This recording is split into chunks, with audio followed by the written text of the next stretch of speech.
Jú, ég syns ekki að standa með nærri að vera ekki. Já, ég segi það.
Næsti sem kemur bara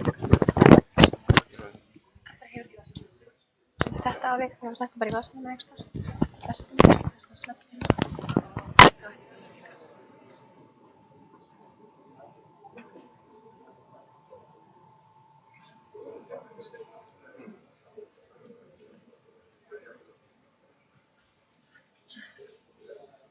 Þarftu að setja á stað eitthvað hérna? Er að koma á stað?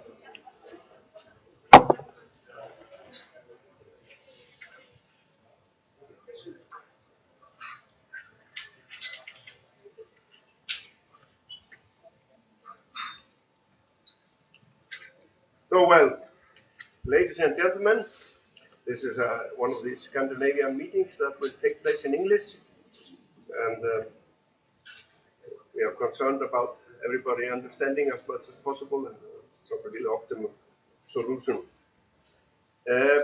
We are very pleased to have visitors today from NVE in Norway. It's about Norwegian waterways and energy, vatnsorku og energy, and they are some kind of a sister institution to Orkustofnunar, so we could call them the Norwegian Orkustofnunar. I don't know if they will accept that. But we found it very interesting that they were willing to come here and that we would like to discuss with them the development on the master plan, and because we have seen signals from Norway that the concerns about, probably the concerns about jobs, but also concerns about climatic issues are somehow affecting their policies in some way, and I hope to hear more of that. We have two presenters from NVE. It's David Edvard Weir and Fredrik Arnesen. And who of you wants to start? Yes. So, yes, please. And I think if you speak in the microphone, because this is broadcasted. yes, I could hear you clearly when you were standing here. Yeah. So, Okay. Just let me know if you don't, if you can't hear me.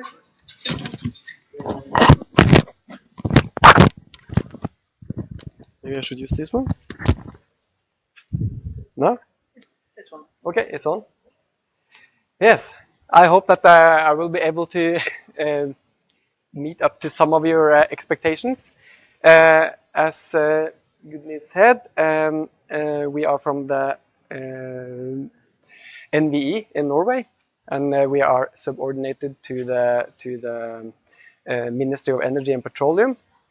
And NVE is a very big organization. We have one department for hydrology, we have a department for landslides, we have departments who work with controlling the energy market, electricity market, and we also have a department who works with licensing new power production projects, and we also have an energy department.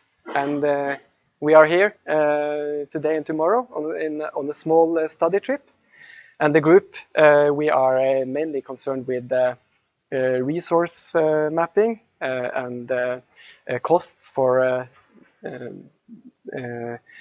mostly wind and hydropower production, and we're also responsible for giving some kind of input to the licensing department at NVE when they are processing the license applications. So we are a very small part of this big system called the Norwegian Energy Authorities.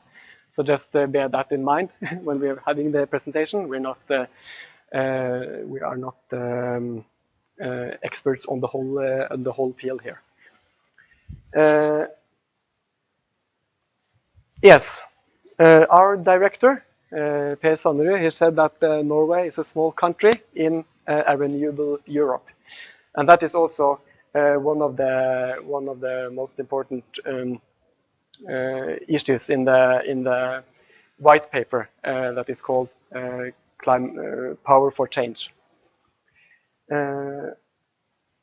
I was a bit. It was very interesting. I just want to talk a little bit about the master plan first, because when this white paper was made official, when it was introduced, that was one of the follow-up points that the government wanted to do. They wanted to phase out the Norwegian master plan for hydropower. And what we basically did was to put out on our website that from now on we will not be processing any applications or any projects through the master plan anymore. And we had that message on our website had almost no attention at all from Norwegian public. But we had some phone calls from Iceland because you are right in the middle of it. So it's very interesting to be in this room and see that so many people in Iceland are interested in this master plan, and to hear that you have sort of the same system, and then that you have basically the structure of it sounds a little bit like the one we had in Norway. So I will touch into that, but I think that what we will try to do is to try to illuminate this big white paper from the perspective of our areas of responsibility. So I think to understand why this white paper, you need to understand the background and the situation that Norway is in. So that is how we have built up the presentation. And as many of you maybe know, is that we have a lot of hydropower in our system. Almost all our electricity production comes from hydropower. We have some wind power. We're going to get more of that. And we also have some thermal power. And we're going to have probably a little bit less of that in the future. And also, it's very important, is the Norwegian reservoir capacity. We have 133 terawatt hours, and we have 84 terawatt hours of energy capacity in our reservoirs. And actually, that is about half of whole Europe's reservoir capacity. So that is makes our system very special. Yes, and as you can see, we have on a yearly basis the mean annual production from the hydropower, wind, and thermal sort of meets the expected demand. But of course, it varies a little bit from year to year, and we are able to control that with the magazine and also with exchange with our neighboring countries. Okay. Yes, and to understand the Norwegian power system, I think it's also important to understand the role of the reservoirs. And this line here is the mean annual production from hydropower. And this is the annual amount of utilizable water that runs into the system. So you can see that the amount of utilizable water can vary from almost 160 terawatt hours to as low as 80 and 90. And that is where, and in that perspective, the reservoir capacity is very important. And some of the reservoirs are so big that we are able to store energy from one season to another, and even 1 year to another. So regarding safety of or security of supply, we are able to meet some years that are with a very low inflow into the system. But if you have several years in a row with low annual inflow into the system, we will rely on exchange with our neighboring countries in order to meet the demand. So in this period, we had not problems, but we had to consider what do we do if we don't get this peak. And also over the year, you can see that the demand here, of course, it's high in the winter because a lot of Norwegians use electricity for heating, for instance. And we're also able to control the production, even if the inflow to the magazine is highest during the summer season.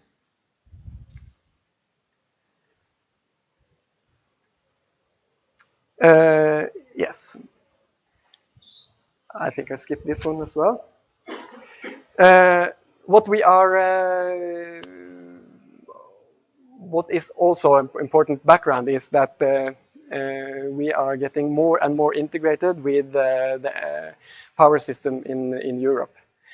And in Europe, you have had a very interesting development the last decades with an increasing amount of renewable power.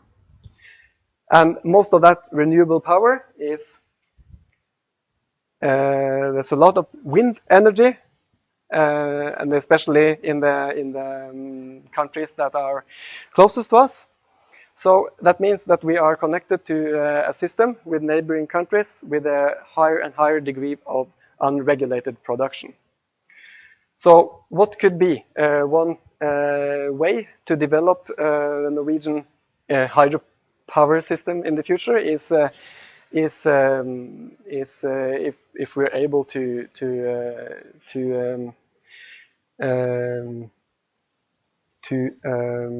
deliver on neighboring countries' demands for more intermittent power production. So that has been a discussion in Norway whether or not the Norwegian reservoirs could play a role in such a system. And in Norway now we see very small differences between the peak prices and the lowest prices during the day compared to Germany, for instance, where you have much higher volatility in those prices. So what our former Minister of Energy and Petroleum said when he how do you call it? Introduced this paper was that an efficient energy market and access to reliable and clean renewable energy is crucial for a climate-friendly energy supply. And the white paper covers a lot of issues, and as I said, I would like to try to focus on the issues that are closest to our department. The white paper has 4 focus areas, you could say. It's security of supply, and what is important for the government there is to make sure that you have still a strong transmission grid in Norway, but they still want to look more into how we can coordinate production and renewal of the transmission grid. And they're also the concern of having efficient markets that makes it possible to let the markets. They have to be designed in such a way that it can help us to provide this security of supply. And the third thing that they mention is that they want to have stronger cooperation with our neighboring countries in order to have a common policy in this field. More effective and climate-friendly use of energy. We have a Norwegian institution called the Enova. They are lifted. They write a lot about Enova in this white paper, and they have got some new goals. And they are not as much as previously when it was those goals were mostly about more efficient use of energy, but they have also got goals that are connected to security of supply and also reduction of climate emissions, and also industrial and commercial development. The Norwegian government is also concerned about that, just like you are in Iceland. But what it says is basically that they want to facilitate that Norway will be able to use that we will be able to use our natural advantages, such as hydropower, for instance. Yes, and then we are turning over to the most interesting field in the eyes of the group that are visiting Iceland from NV right now. Some highlights from the paper that is connected to the focus point renewable energy production, and that is a strategy for upgrading and extension of hydropower plants. It is renewal and upgrading of existing. What am I? No, this is wrong. This is revision of existing hydropower licenses, and of course it is phase out the master plan for hydropower that is already been carried out in silence, and hydropower and protected watersheds. That is also protected watershed is also a very important part of an important issue in Norway.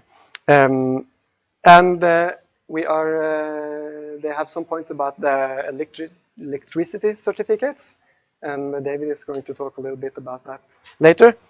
And they want to establish a national framework for wind power development.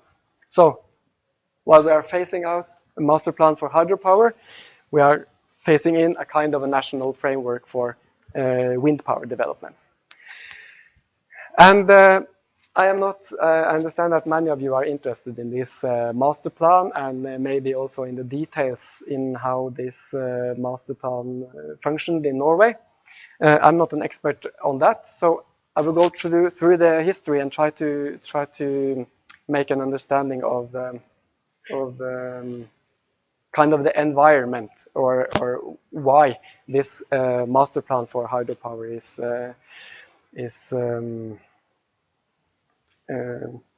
has been phased out without a lot of discussions in Norway.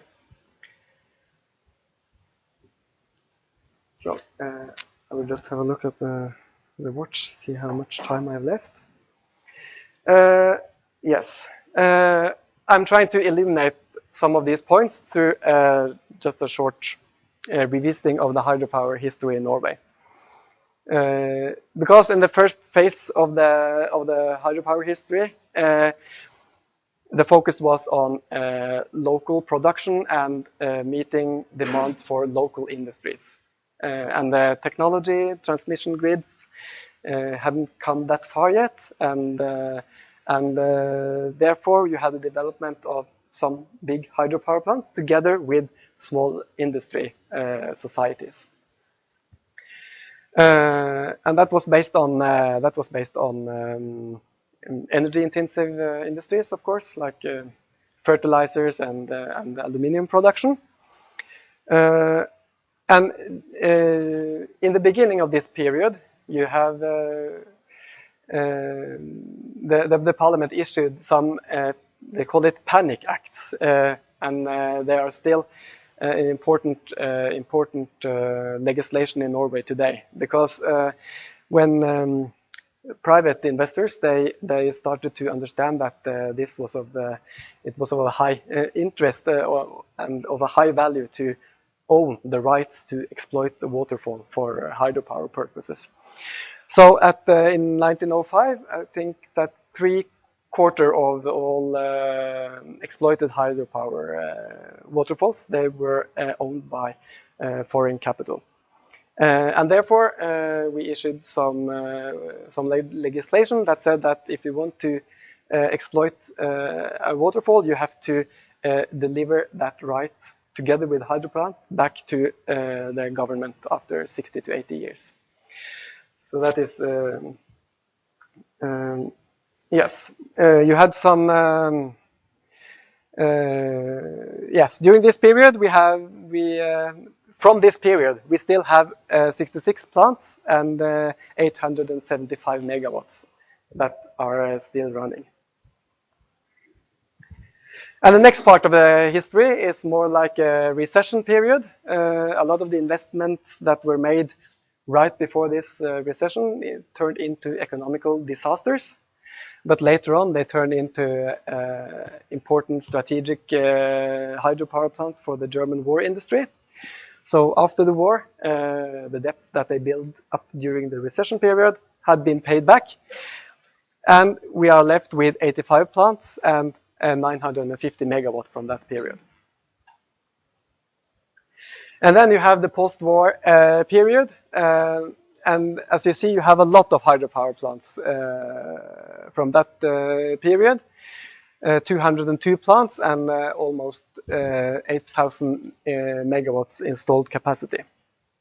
And I have some what do you call it? Some posters from the Norwegian election campaign from the Labour Party, and of course this was the atmosphere in the society back then. Put the nature in use and utilize it to build a society. And then you come into a period with some controversial developments. at some point in the Norwegian public, not everyone was wanted to accept such high cost in terms of reduced quality of the nature and so on. So you had some controversial developments and some non-violent what do you call it? Demonstrations that got a lot of attention in Norway. So outside NV we have a kind of a fountain that looks like a river, and demonstration they made a dam in that river. So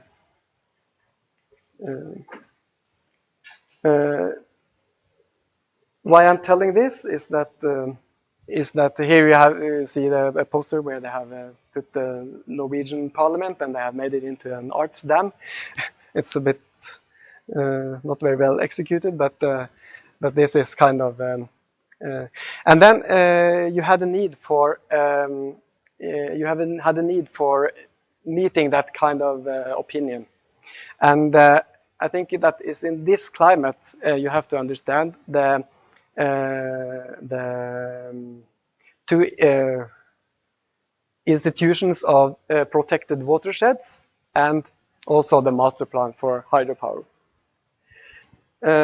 Still, during these controversial developments, you have a lot of hydropower plants, and over half of our installed capacity today was built in this period. And maybe that was because of this. So the objectives of the protecting the watersheds and the master plan for hydropower was to kind of reduce the conflict level during such developments. First, the protected watersheds. We have about 400 watersheds that are protected from hydropower development in Norway, and that is quite important because that means that you have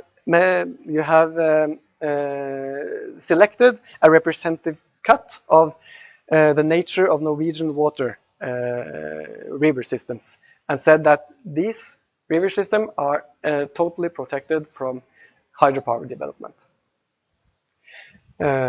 That have been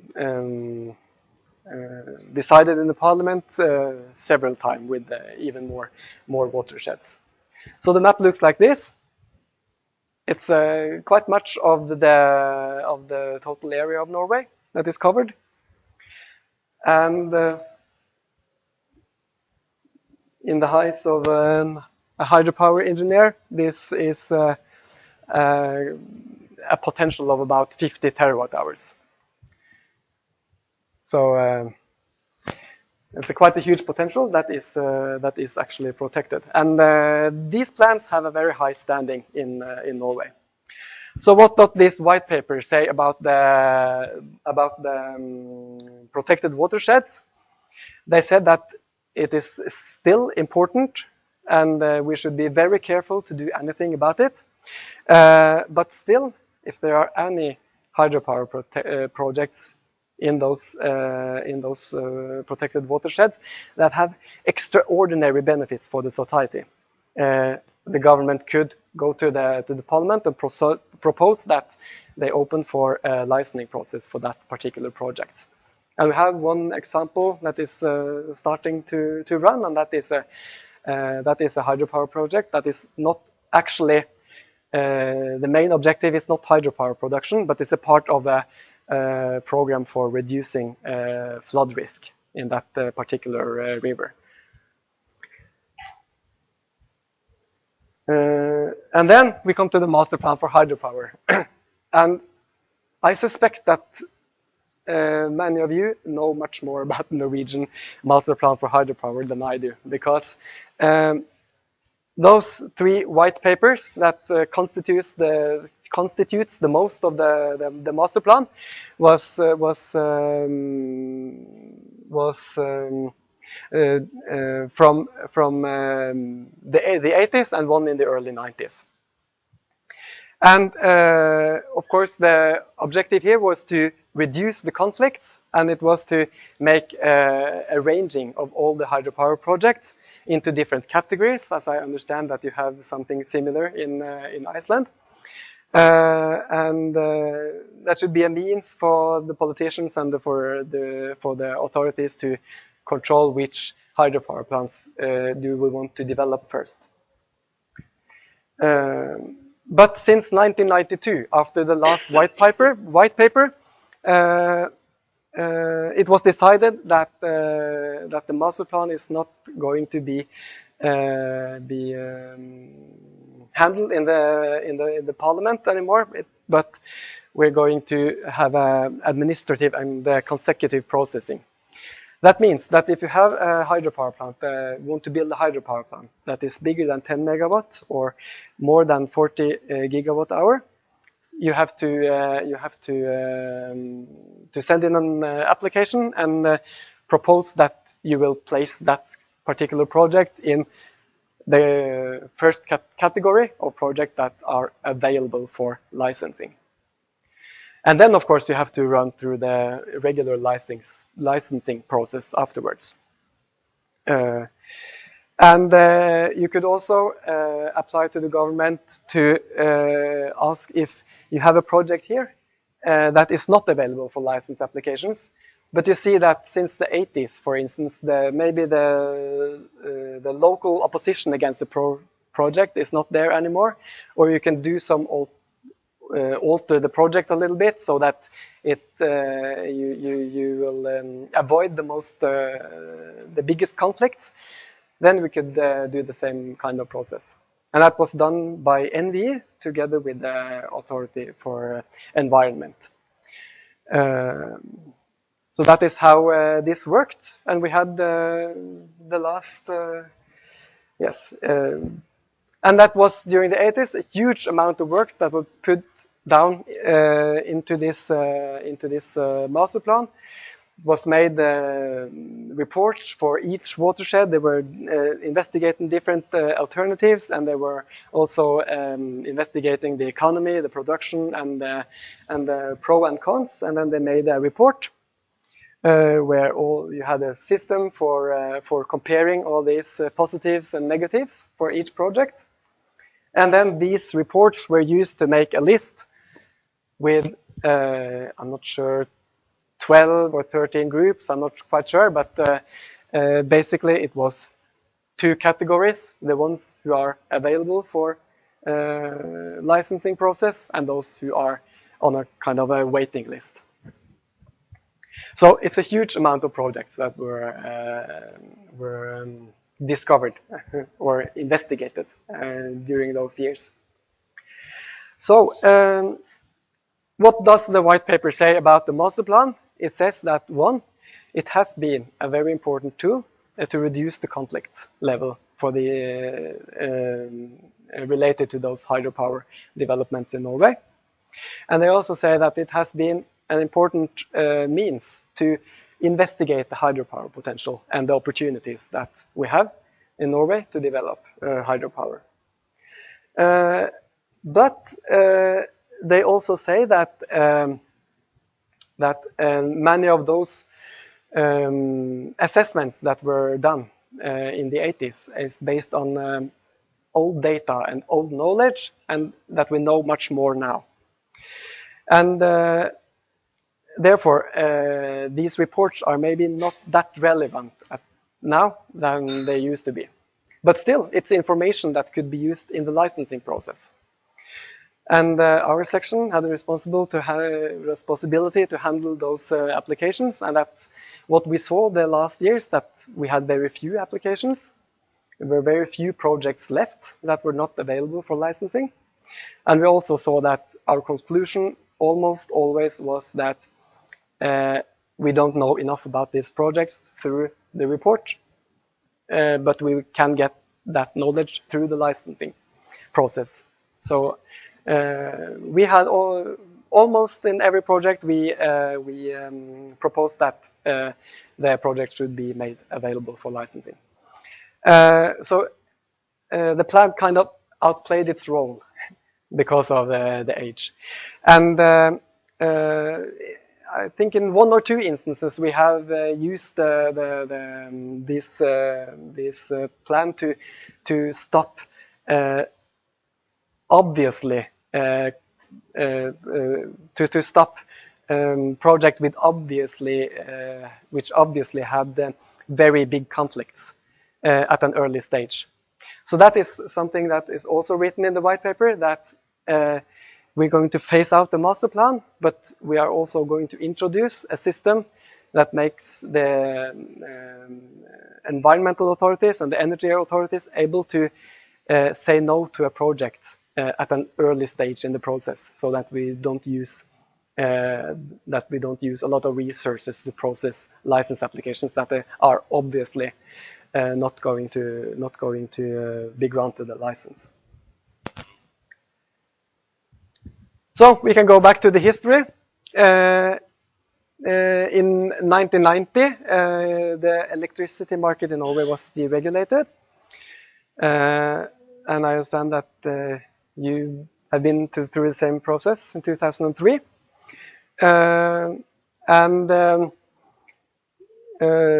What happened then was that the electricity prices in the beginning of that first phase of deregulation was very low, and you had a conception in the market that through the 80s you have had overinvestments in new power production in Norway. So there were not a lot of capacity, or it was quite a lot of capacity, but it was far less capacity built during the last 25 years period than in the previous one. But as you can see, there was a lot of plants, hydropower plants. So, and that comes from kind of a small hydropower bonanza that we had in Norway to exploit all the small rivers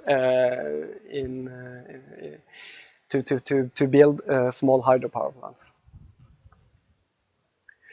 So this is the, what can I say, park of hydropower plants that we have in Norway today. That kind of makes that's very important for the perspective of the further development of hydropower in Norway. So as you can see, in this period you had a lot of capacity that was built out, and in the latest period you had a lot of small hydro plants, but not very much capacity. So what I want to tell you with this figure is that a huge amount of our hydropower plants are getting old, and that raises the question about refurbishment and reinvestments that have to be carried out in those hydropower plants in order to make them run and serve us also in the future. So this is just assumption of based on the age of the existing hydropower plants. We assume that help me with the numbers. 100 billion Norwegian kroners. How much is that in euro? 8 billion euros. I think we understand already. Yeah. Okay. Okay. Great. So that is during the next 40 years. And that is just based on simple analysis based on the expected age, levetid. Yeah, the expected levetid of the components in the hydropower plants. So that is a lot of hydropower owners are very concerned about this now, and very concerned about this reinvestment needs. And if you look at the potential, here you have some figure of the hydropower potential in Norway. Some of this potential is developed, or a lot of it is developed. 132.3. Now it's 133. A huge part of the potential. A lot of it is also protected from development through the protected water courses, and we're left with this potential. And we can see that very much of it is already under development or under licensing process. So basically, what is not known through the licensing system is, yes, that is about 14 terawatt hours. That is not known already through the licensing system, or protected, or already developed. So it's not a huge amount of new hydropower, power. And in this, it is both some new project that is bigger than 10 megawatts, but not that many, and a big amount of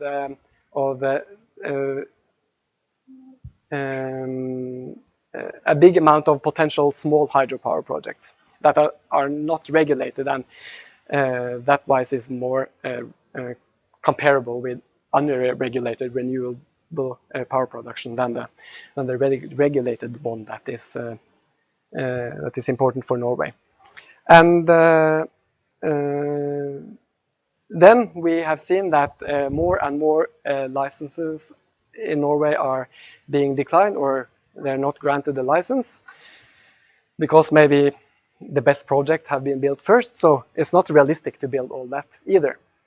But in this potential, you also have some potential for renewal and upgrading of existing hydropower plants. And that is something that is written a lot about in this white paper.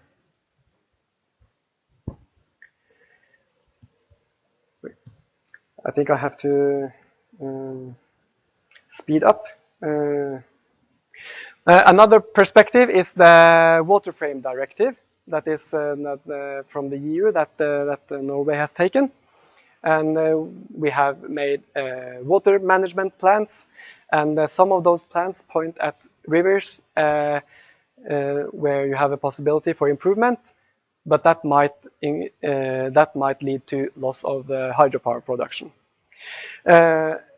In Norway, we have a system. If we wanted to change the conditions in the license, that is possible, but only after a certain amount of years.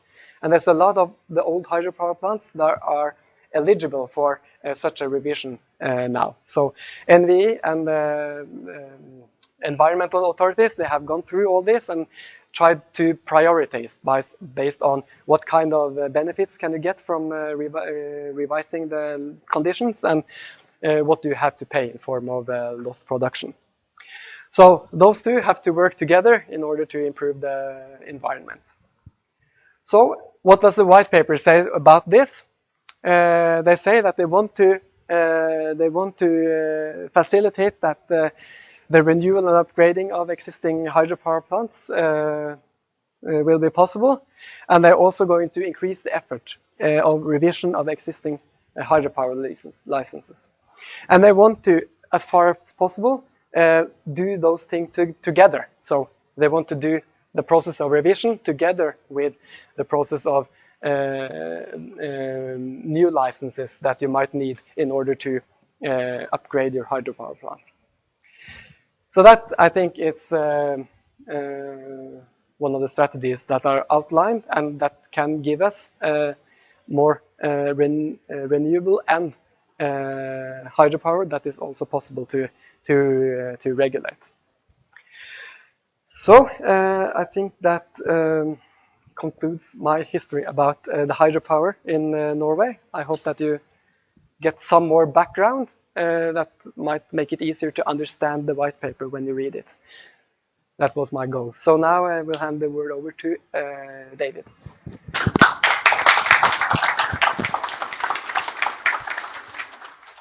Well, thank you very much. Maybe we could get one or two questions here while when we are changing. We will have discussion afterwards, but if there are immediate questions, yes. How many people are working full-time on these projects, the master plan and the NVE for the past years? For the past years, we have had the master plan, just the administration of the master plan, has been close to zero. It's quite simple, just a few applications every year. But of course, in the 80s, when you had to establish the system, you have a lot of hydropower engineers That's probably what you were doing if you were a hydropower engineer in the 80s in Norway. So we still have some employees in NV that participated in that period, and I think that was a very interesting period. Do you have any idea how much of the plastic watersheds will be used for water production? Can you repeat the question? Yes, it was a question about how much of the watersheds that are protected could be potential for some use. We have some exemptions we have, but that is only for tiny hydropower plants. So I would say close to zero. And if the main objective of developing anything in those watersheds is only hydropower production, I don't think that the government would take it any further. Okay, then I will give you the word to David here, and please. Thank you. You're wired already. Yeah, I guess it's kind of working. Okay, and so I work primarily with wind power and also cost of energy. But today I'm going to talk about the work that we're just starting with a national framework for wind power in Norway. But before I do that, I'm going to give just a bit of a background of the history of wind power development, and also first I'll talk about the electricity certificate scheme, which is the renewable energy subsidy scheme that we've had since 2012, and which the white paper says we will stop having after the planned time in 2020. And so it was originally meant to go from 2012 to 2020, and we do plan to stop in 2020. Sweden, on the other hand, plan to continue, and that's something that is still up for negotiation, the details of how that will continue, because it's a joint scheme with Sweden, and that's not decided yet. So it's kind of currently being negotiated between the two countries. So the first discussions of having a kind of new support scheme or electricity certificate type scheme in Norway started happening around the early 2000s. And as Fredrik showed, there were a few years there where we had not a lot of, it was kind of cold, dry years, and we had some quite high power prices at times in the wintertime, and security of supply became an issue. And it was kind of a discussion of how we would stimulate for new projects in Norway. But these discussions kind of went quite a long time. Sweden started with the electricity certificate scheme in 2003, and Norway joined the scheme in 2012 after the European Renewable Energy Directive from 2009 and 11. And so this is a picture of the share of renewable energy in European countries, including Norway. And this is kind of an interesting one for sort of understanding the negotiations that took place in Norway joining this Renewable Energy Directive. But what you see is that Norway has by far the highest share of renewable energy of any of the countries here. And so in 2012, we were here at the red, and the Renewable Energy Directive had the goal to increase the Europe-wide share of renewables to 20%. And so Norway, of course, was much higher than this at 60% already at the beginning. But it was, each country had to sort of do their part according to the system that they already had. And so we were kind of, through the negotiations, we agreed to have the highest goal, which was 67.5% by 2020. This is total energy, and so we produce essentially all of our electricity from hydropower, and so this is also including fossil fuel use in transport and other sectors.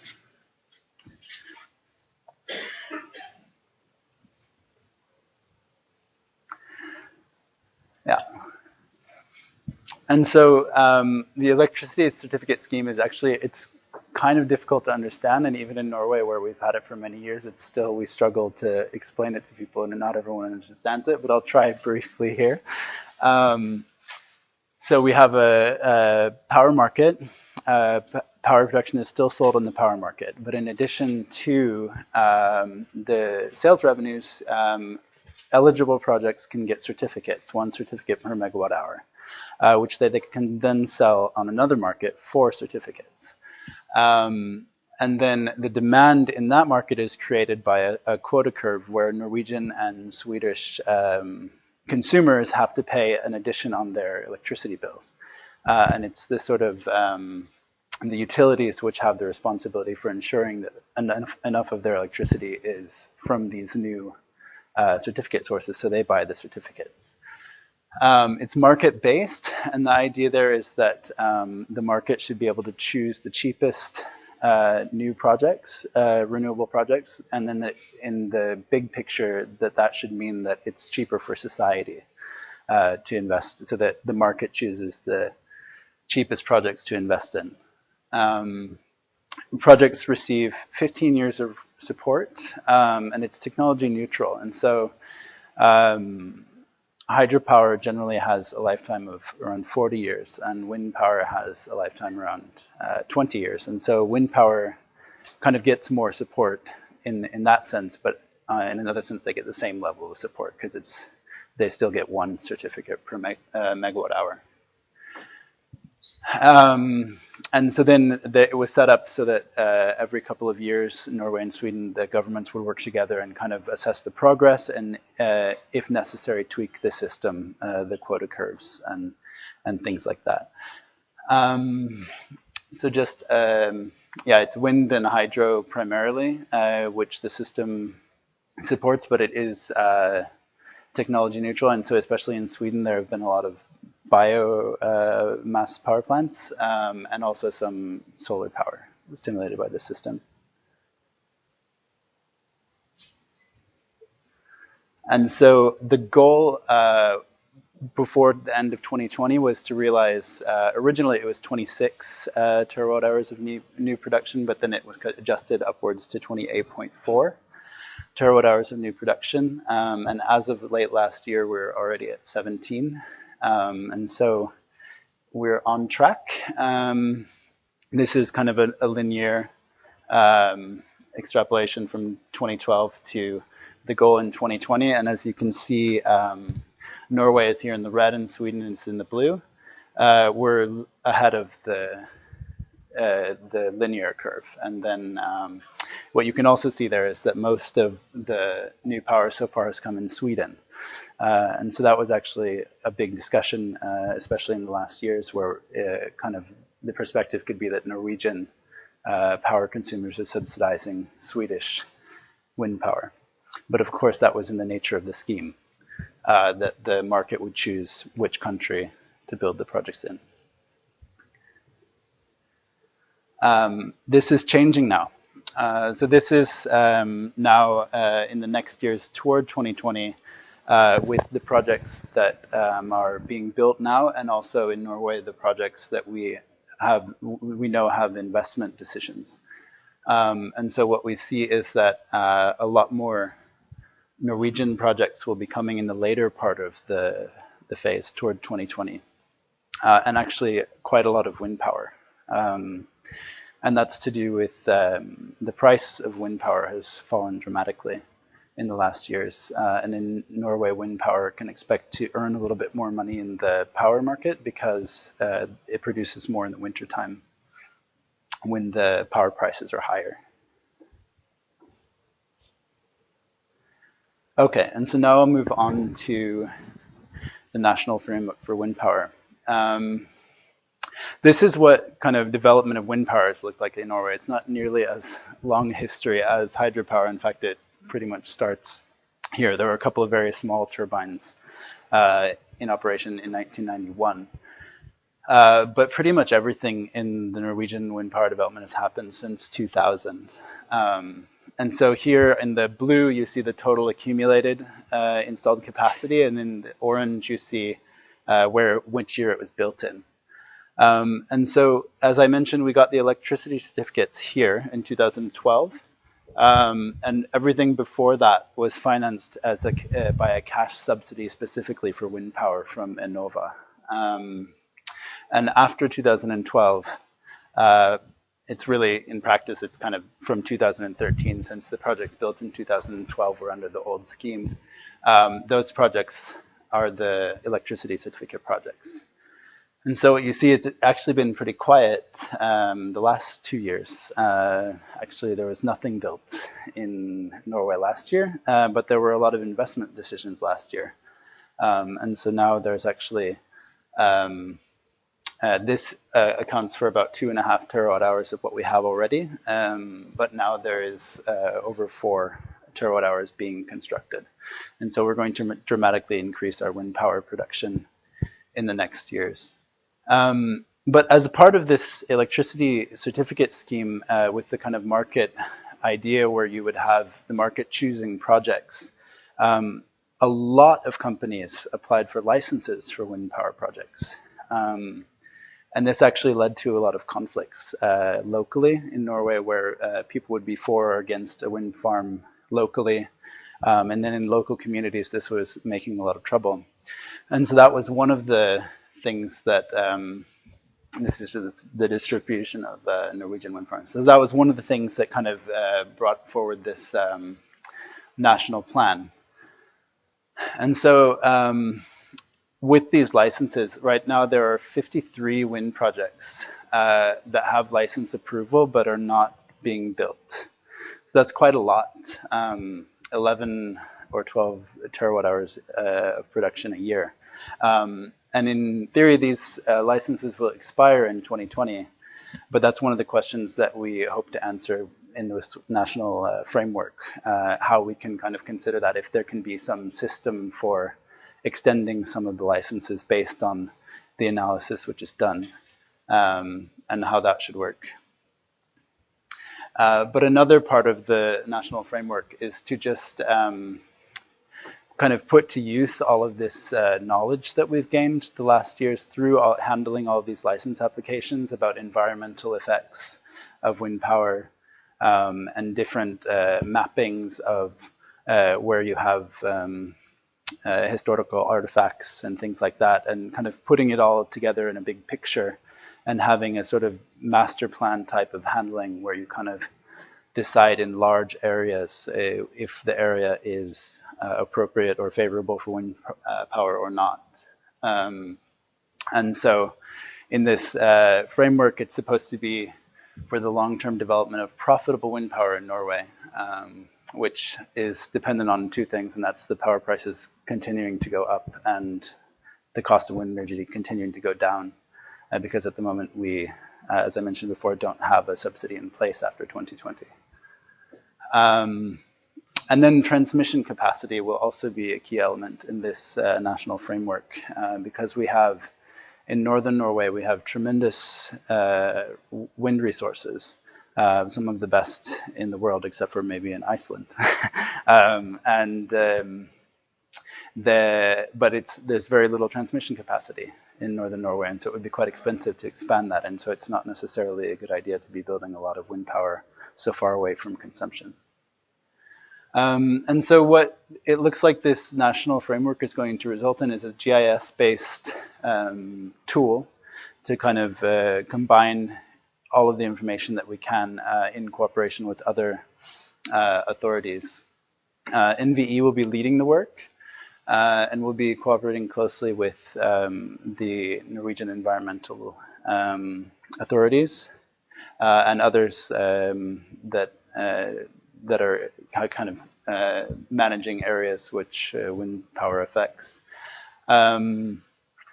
And we are just starting the work. So we got the assignment just recently, and we haven't even had our startup meeting yet. But I will give you kind of a picture after this of what we think the analysis might look like.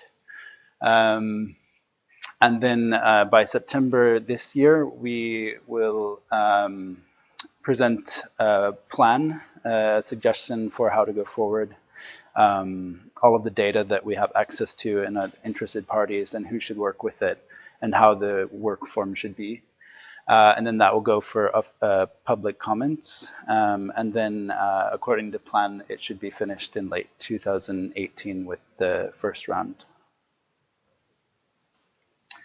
And so now I'm just going to talk kind of concretely about a tool that we've used before. It's a GIS-based method that we used when we did a similar kind of master plan type of work for offshore wind power between 2009 and 2013. And so what it is you kind of make geographical maps in GIS of very many different things like wind speed, terrain complexity, angle, where lakes are, where glaciers are, where cities are, roads, different kinds of land use, habitats for different animals that are perhaps endangered. And then you kind of put all of this information together in a GIS sort of sense. And of course, it'll never be perfect because it is, I mean, it's really difficult to draw on a map all the different interests and conflicts, but it's an attempt and it's a tool toward that end. And then you have areas which you can just exclude. So existing infrastructure, even a buffer around certain kinds of things, military and weather radar areas, areas with wind speed which is too low to be profitable anyway. And so you can make a lot of exclusions. And then with the other layers in this mapping world, you can make like buffer zones and what are called restrictions in the method, where you say that you have kind of, with increasing distance from a house, you get less of a negative impact. And so you can represent that as a restriction. And so the areas close to a house or close to something important would have kind of a bad score, and the ones far away would have a good score. And then you kind of put it all together. So this is a map of just the wind resources in Norway. Along the coasts, there are quite good wind resources. And then right here, there are excellent wind resources, but it's also Hardangervidda. That's a very treasured national park in Norway. So of course, there won't be any wind power there anytime soon.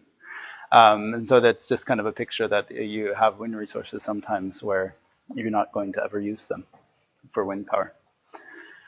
But just this is kind of conceptually how that method works. So you group the different mapping layers into exclusions, areas which you just say, nope, that will be out of there. And then you have other areas which are the restrictions, which can have a score depending on distance or wind speed or something like that. And then you can combine them in different thematic areas. So this could be the sort of physical and technical restrictions like wind speed and icing and things like that. And then down here you could have environmental or distance to cities, visual, or you could have, but obviously we would have several different themes. And then in each one, you combine the exclusions and the restrictions, and you make a sort of map of a favorability index. And then the end result there, what we've done before is to actually group the different interests and then weight them differently. Instead of presenting just one answer, presenting different answers if you weight things differently. So if you want to protect certain kinds of birds at all costs, then you would choose that scenario. And so in NVE, we are not political. We're there all the time and we work with the facts. And so that's kind of the way we tend to like to work, is to just kind of put the facts out there and then we don't make the political decisions. So this is the last time we worked with this GIS thing for land-based wind in Norway, and it shows the kind of complexity of it all. And so this is with all of the 54 different GIS mapped layers. And then all of the blue areas are excluded. The light blue areas are mostly because of wind speed, which is too low. And then the dark blue areas, this is glacier, this is national park. And so you have the different exclusions, and then outside of the exclusions, you have these sort of green and red and yellow areas. And the green ones are the ones that get the best score. And the red ones are the ones that get the worst score but are not included. And so it's a kind of tool to look at this in a larger sense. And so obviously we're not thinking of using this on a very, very local level. But if you're looking at the map of Norway, then this map might suggest that central Norway is a good place for wind power. And so that's kind of the goal of the national plan. And this one is just an exercise that we did as part of that white paper and kind of demonstrating what this can do, where we took and made these indices for the whole country, and these sort of, the areas that are the same color are excluded, and then the other ones are as before, where the green is the best and the red is the worst, but it's not excluded. And then there, the blue areas are in theory better than the wind farms that we already have in Norway. So if you compare the index there versus the ones we already have built, then the blue areas in theory should be better based on that analysis. And as you can see, it's a lot in central Norway and then really a lot in northern Norway, but there are still significant areas along the coasts in southern Norway. And so this picture is my last picture, and I just brought it to show kind of in determining what to do with all those licenses that are there, which won't be used in the electricity certificate scheme. It could potentially be a tool in looking at them as well. And so this is just some, this is southwest Norway, and it's some wind farm areas in the different colored shapes and how their index was. And the red ones were denied licenses. And that one was at least in a red area, but that one was kind of in a green area. So it doesn't work perfectly, but it could be a tool. And so that's all I have. Thank you for your attention.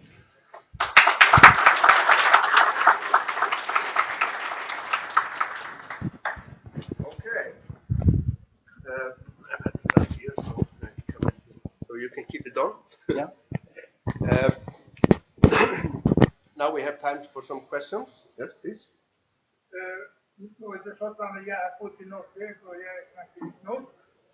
Jag är utländsk i Danmark i Sverige. Men för 56 så skrev jag rapport i Danmark. Hur man innebär vindorku som energikilde. Men är inte Norge för dyrt i att bruka vindmöller för att kilden är för höga? Och när man ska komma ledningarna till produktionen, blir det inte för dyrt att använda den elektricitet i husen i Norge. I understood you, but I think I'll answer you in English just for those who don't understand Norwegian. No, it's not necessarily more expensive to build wind power in Norway. Actually, quite the opposite. Norway has some of the cheapest wind power that you can build in Europe because we have such good wind resources. And our mountains are very steep, like you see here, but a lot of the mountains on the top are quite flat. And so once you build a road up there, you don't necessarily have to do that much kind of explosion to make a lot of roads. And so it doesn't necessarily need to be that expensive. I would like to maybe have one question myself. You said something about distance to protected areas. Is there a specific figure for that? No, not yet. So that's something that we're working with the environmental authorities, and they will be helping us with those parts. And so that part we won't have the main responsibility for. Okay. Okay. Yes.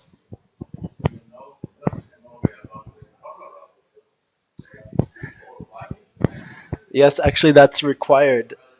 Maybe we Yes. should repeat the question. The question was whether there's been discussion about the color of wind turbines. And so actually in Norway, all wind turbines are required to be white, unlike other countries. And I'm not actually sure why that is. Maybe it's aesthetic, but they're all white. And so it's not allowed to have even the name of the manufacturer on the turbines. Yeah, well,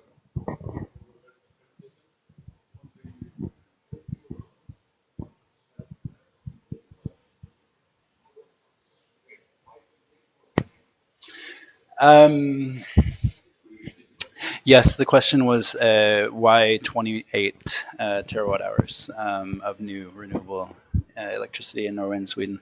And for perspective, that's around a 10% increase for Norway and Sweden. So I I think it was primarily just a kind of calculation. We wanted to have, the EU wanted to have a certain share of renewable energy, and then the countries kind of had a choice of whether they would meet that share by efficiency or meet it by new production. And the decision was made to go for new production. And so that was the necessary amount to reach the goals. And of course, there is, we are building we call them the Nordic countries when we're talking about the power system, but of course, Iceland is a Nordic country as well. But from Norway, Sweden, and Finland, we're going to triple the transmission capacity to exchange to continental Europe. Okay, I have one question for the audience, because the people from Landsvirkjun here. I like very much the figure you had on the reserve capacity of Norway. Is there such a figure for Iceland? Do you mean the reservoir? Yeah, I'm asking people from Landsvirkjun.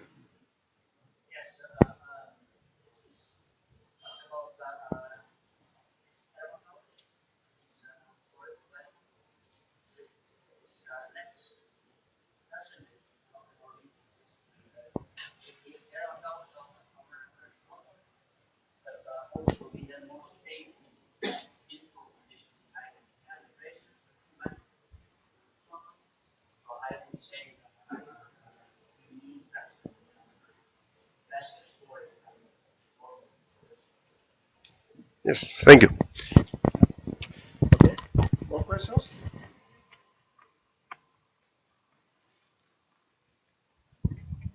Also, the former speaker here is available if you have questions for him. Yes.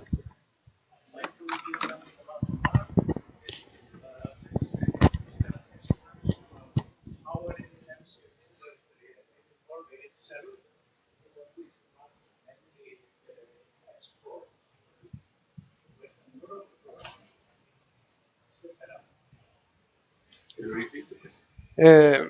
Yes, could you try to repeat it? I'm not sure if I'm the right person to answer it. But whether you see the expansion in market for these 28 terawatt hours, are they mainly going to more export of electricity, or are there also new industrial projects foreseen in energy-intensive industries? So our, as I mentioned, the export capacity with the new cables to, among others, England and Germany, will it increase our from the Nordic countries, Norway, Sweden, Finland, we will be able to export around 70 terawatt hours a year if we want to, if the prices are favorable for that. So it potentially can be exported, but at least in Norway and Finland, there are also political initiatives to bring more industry and power-intensive industry into the countries, and so particularly data centers and things like that are very high on the discussions at the moment. Okay, thank you. More questions? Yeah. I'm curious about whether you have demand on like Germany or Spain, much hydropower in Norway with high wind penetration in Germany and Spain. You know, distance, of course, just lines and figures, because wind power usually has some backup or spare capacity. Yes, the question was whether we've had kind of demand or interest from countries like Germany, who are building a lot of intermittent renewables for our dispatchable hydropower. And I think the answer to that is yes, although our particular section don't really work with these international transmission lines, and so I'd be cautious to kind of describe the whole story that way. But we certainly are building, right now we will be building, before 2022 I think, we'll be building a new cable to the UK and a new cable to Germany. Okay, more questions?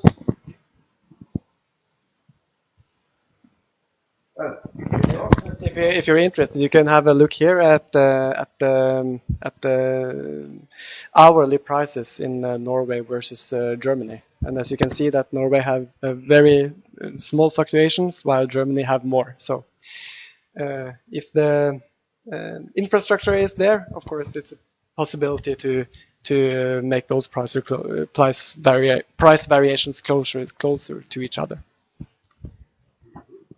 Yes.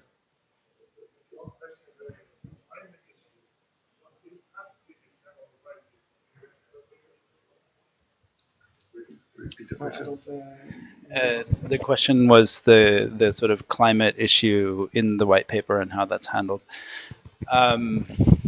It's a it's a really long white paper, and the climate is discussed in very many different ways, like with energy efficiency, new renewable energy production, and a lot of different thematic areas.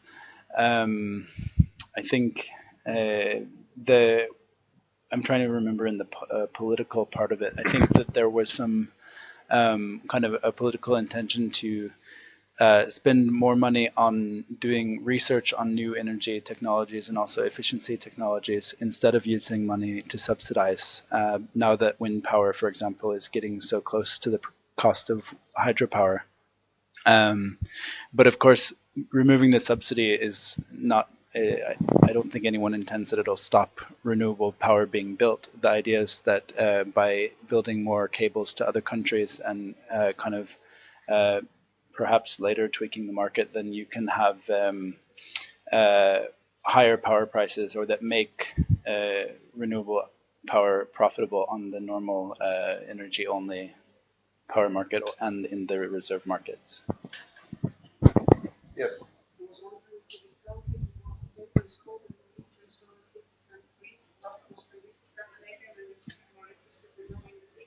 Yeah, do you have the number?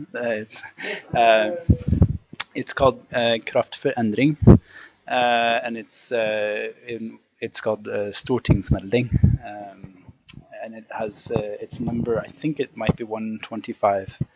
Yeah. No. So you look at it in the back. When you are talking about the wind projects, are you talking about the offshore projects? Onshore. Yeah, we will probably be starting some other work on offshore, but in the white paper, the conclusion with offshore wind power is that we should just be focusing on sort of demonstration-sized wind farms at the moment, because we have so many other renewable energy resources which can be built cheaper. And so we don't really see a need for it in Norway at the moment. Okay. Did you have the number? No, I didn't want to look it up. Kraft till ändring. Kraft till ändring. Stortingsmelding. Yeah. Okay. Okay. Very good. You can also see the link on our website. Where there's this news items about this meeting today. Yes, very good. Very good. You said something about the power. You had this map of power that is competitive to the present wind power farms. Do you have any figure for the total possible power generation in Norway? If you take that. Well, if level? we went back to that figure, so it's quite far back, I think. You had so many slides, Fredrik. Yeah. If you do the one with two down, this one. So the blue areas, this was not, so this again is not any kind of final exercise which we consider for wind power potential, but it was a first start, and we will be doing it again with a bit more care. And if you add up the potential in the blue areas, it's over 1,400 terawatt hours a year, so that's quite a lot. 1,400 terawatt hours. Okay. So quick. Okay. More questions? If not, I want to thank our speakers and guests for coming and sharing with us Norwegian experience and your development, because I've learned a lot from this, and this gives us some help in because we often see these processes only from our own perspective, so it's very useful to see other perspectives, and also useful because you've been going through you're a little bit ahead of us in some aspects, and that we can learn from, of course. So thank you very much, and I suggest that we give an applause.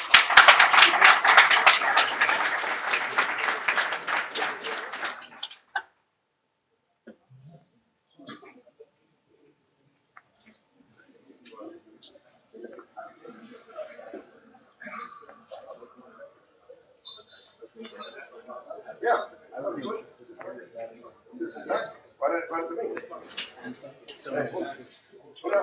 mean?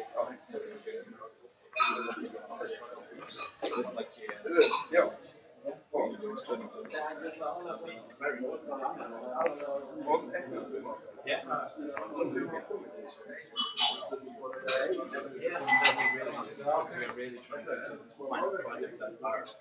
Most acceptable. We basically did a district calculation that we want to run the whole country. Did wind speed we basically so we had the time series running for about a month to do the extreme wind analysis. Look at areas where we have the high wind speeds and the low extreme wind speeds as well, and associate that with but that's it's really interesting. I can share with you because we made some kind of simplified formulas for making it very simple.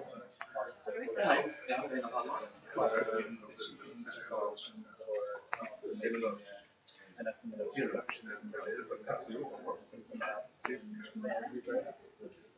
yeah, that'd be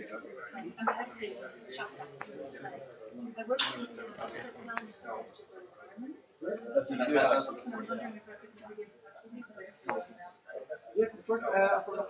I've heard mine too. I know.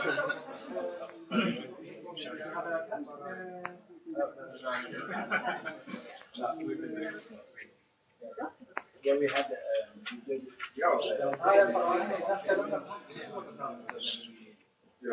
have a piece of paper. Ja, ég var aldrei að sko skrifa á bjóðan þessu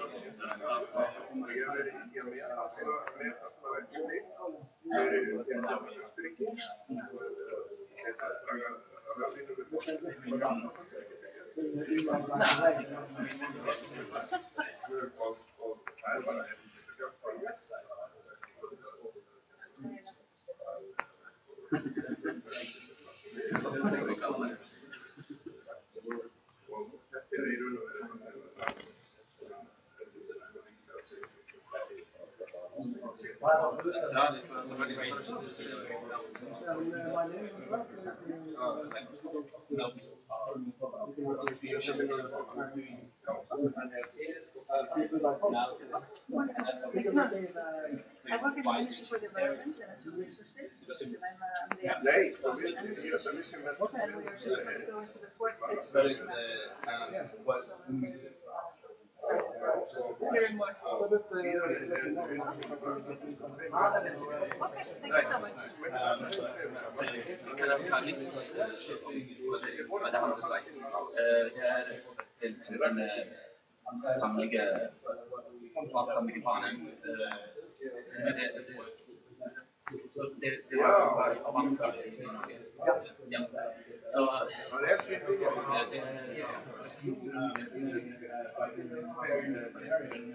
Ja, okej, tack för det.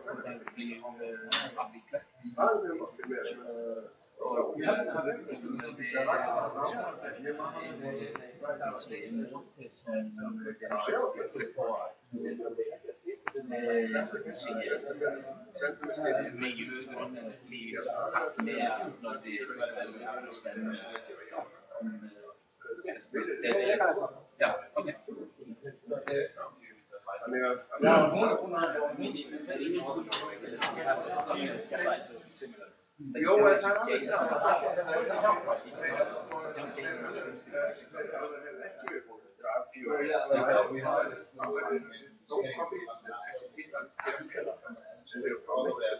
Yeah, it seems. That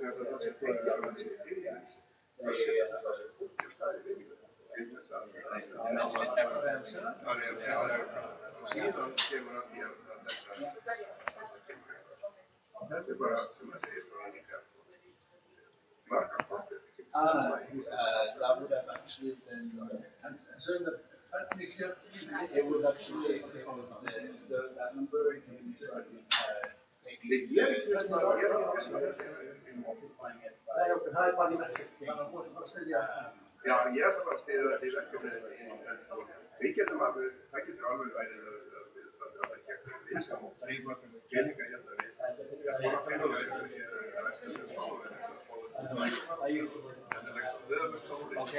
hérna við stöður og svo telja fram þetta ekkert sem sækist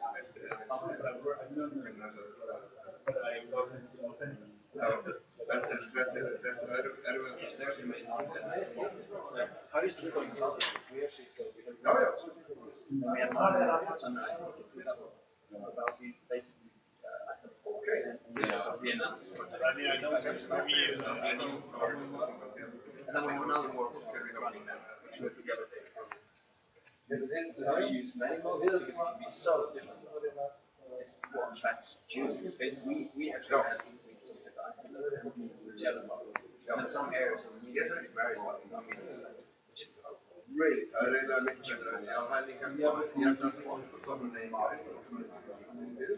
this one's terrain like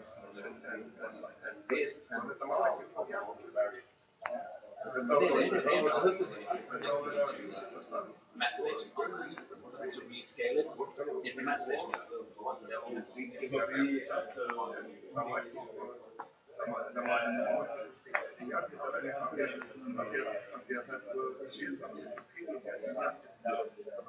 yeah, exactly.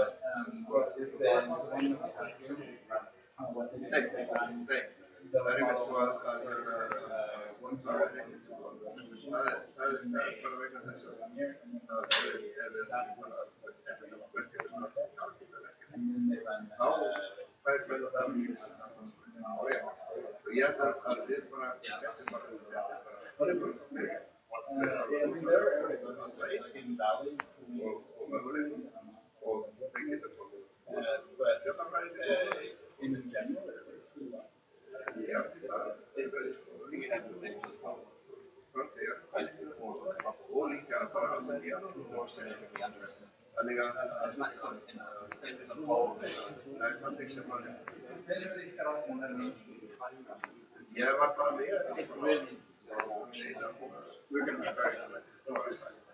So we're not going to choose a site on that. Pretty nice site. We're going to choose the whole site. So we're trying to get some of the best involved.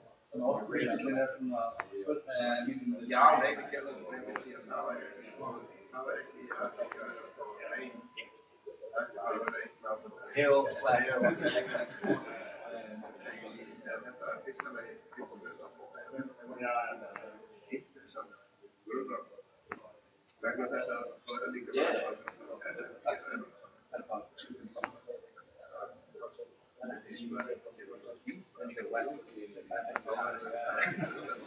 It's such a good project to have and say pictures.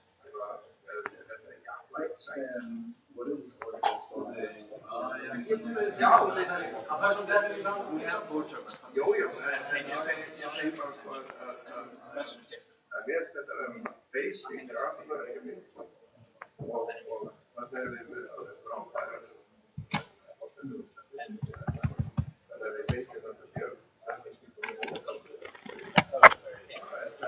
When you said that,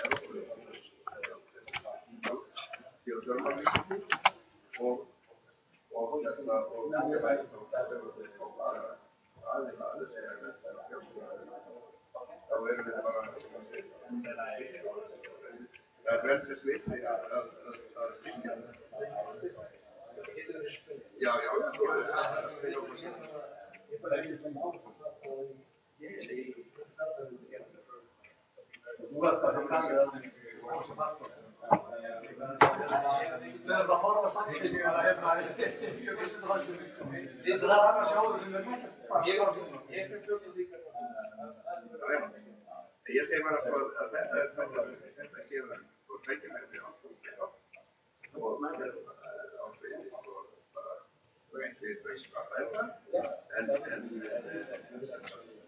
en aðalatriðið bara þetta að erum við á sennilega gjöra hæfa vísindamenn á náttúrulega og beina sjónum að þessum punktum Íslandi og við erum komið í jafnum til þá þetta bara eins og einhver endurbyggðar að kostnaði þetta bara þetta er ekki raun og eins þá það jafn At least you guys know. It shows how Isaac. And this is still be fine.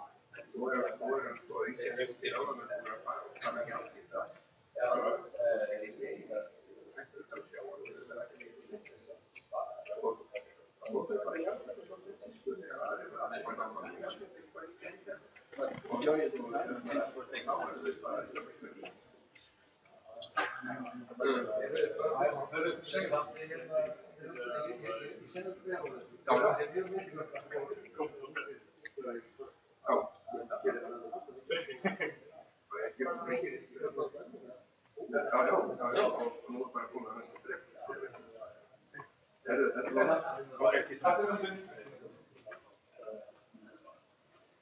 Ja, det var trevligt. Tack. Ja, de har gått upp. Ska vi gå? Har ni fler?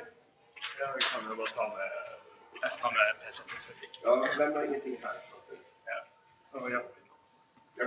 Jag kan ta. Den USB Den USB-en er hans, hvor jeg drar den ut. Dra ut den bara.